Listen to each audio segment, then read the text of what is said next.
It is January 2026, and just thinking that the wheel has turned, that 1 year has passed once again, feels strange.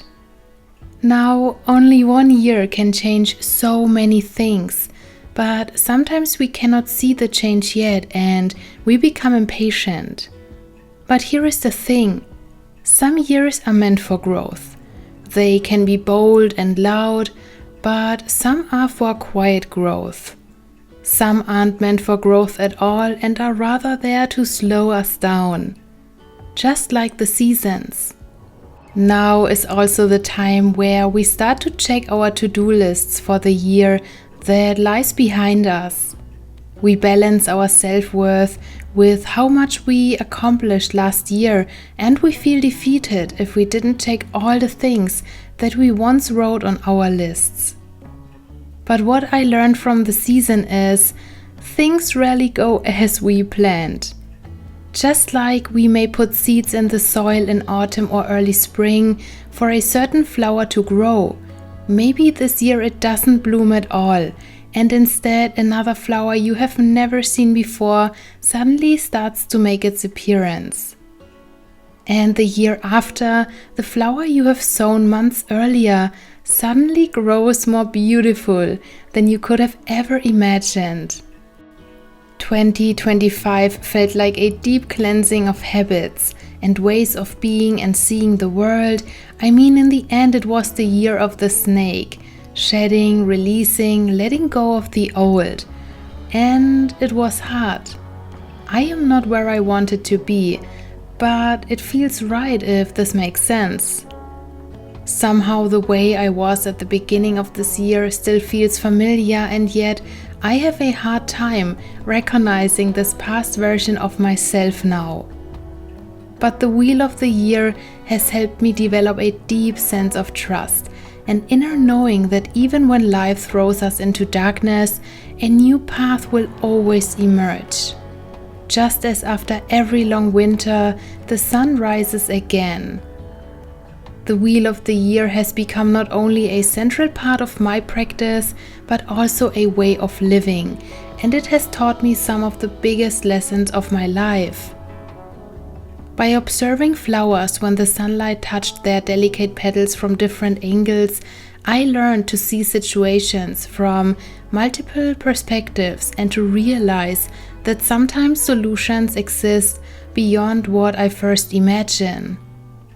Waking up with the sunrise in early summer, stepping outside at 5 in the morning while the world was still asleep, I discovered that silence is not something to fear, but a gift that allows us to hear ourselves clearly when life feels too loud. Witnessing green buds transform into flowers, then into fruits and vegetables throughout the year taught me that metamorphosis is a necessary part of life and that it is okay to change, even when the world insists we stay the same.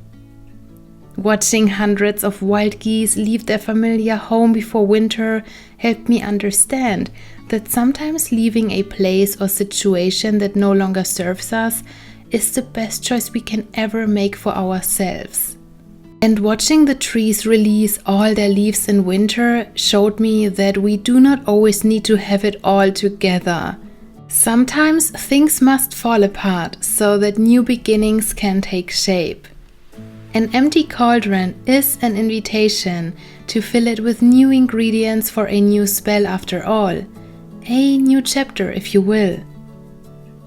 Now, I am forever grateful to have reconnected with the greatest teachers that have roamed the earth for hundreds and thousands of years, and the most beautiful thing is that everyone has access to them. Mother Nature and her many inhabitants, both seen and unseen.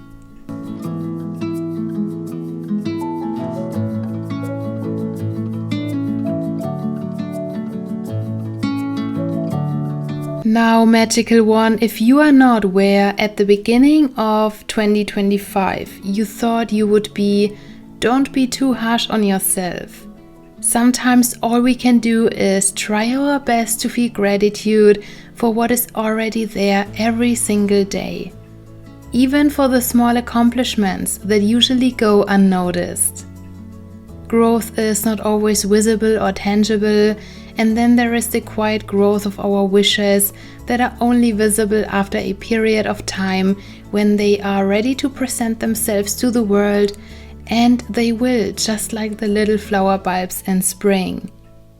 Instead of feeling disappointed for the things you didn't accomplish last year, ask yourself, can I be proud of myself for the things that I did accomplish, no matter how small or big? Did I become a version that the version I was in January of 2025 would be proud of? Did I do my best no matter how much that meant in the specific day of my life? And did I, every single day, a teeny tiny bit more, followed my passions and my dreams? So be gentle with yourself for the decisions you made, the words you said, and the actions you took. Because January 1st is not the end. It rather is a reminder to slow down and become clear on your dreams. Maybe you didn't accomplish everything you wanted in 2025, but that is okay. The end of a year is not the end of your path to become your most magical self. You can always take small steps every single day. If you can say, I was authentic to myself, I did my best this year, that's enough. If you still show up and keep dreaming, that is enough. And let me tell you a little secret. I don't think the 1st of January is the beginning of a new year. Like when everything is dark, this makes no sense for nature, and nature always makes sense. If there is one thing that always makes sense, it is nature. And a new year for me is in spring, when everything starts to blossom and bloom again, and we can then rise with the energies of nature. So please don't stress yourself out, okay?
While I edited this video, I went through all of the footage from last year.